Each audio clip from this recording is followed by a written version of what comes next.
আসসালামু আলাইকুম। শীতের পর আমাদের ঘাসের ফলন কেমন হচ্ছে? এত বড় ভুট্টার গাছ হওয়ার পরও সার প্রয়োগ করলাম কেন?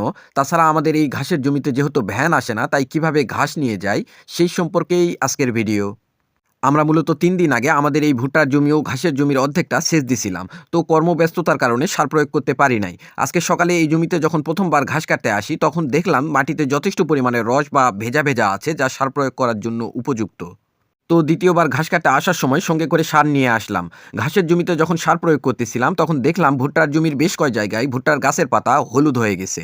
গাছের পাতা হলুদ হওয়ার বেশ কিছু কারণ থাকে, তবে আমাদের এই ভুট্টার জমিতে গাছের পাতা হলুদ হওয়ার কারণ ছিল ইউরিয়ার অভাবে। তাই খুব অল্প পরিমাণ ইউরিয়া, প্রায় ৩ কেজির মতো ইউরিয়া পুরা জমিতে ছিটিয়ে দিলাম। ভুট্টার গাছগুলা যেহেতু প্রায় এক মানুষ হয়ে গেছে, তাই ভিতরে ঢুকে সার ছিটানোটা একটু কষ্টকর ছিল।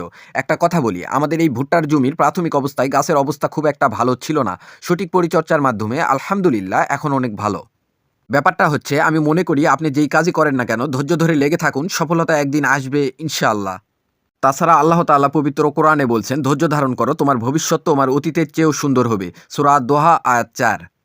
তো শীতকাল শেষ হওয়ার পর আলহামদুলিল্লাহ আমাদের ঘাসের ফলন অনেক ভালো। সত্যি কথা বলতে কি, শীতকালে আমরা গরুকে ঠিকমতো ঘাস দিতে পারি না। শুধু আমরা না, কোনো খামারই আমাদের মতোই গরুর চাহিদা অনুযায়ী ঘাস দিতে পারে না।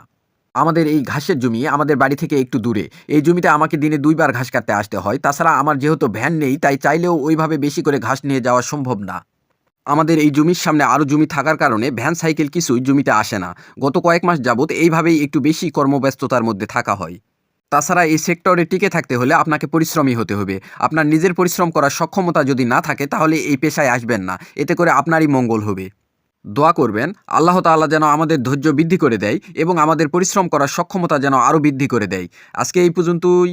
ভালো থাকবেন, সুস্থ থাকবেন। আসসালামু আলাইকুম।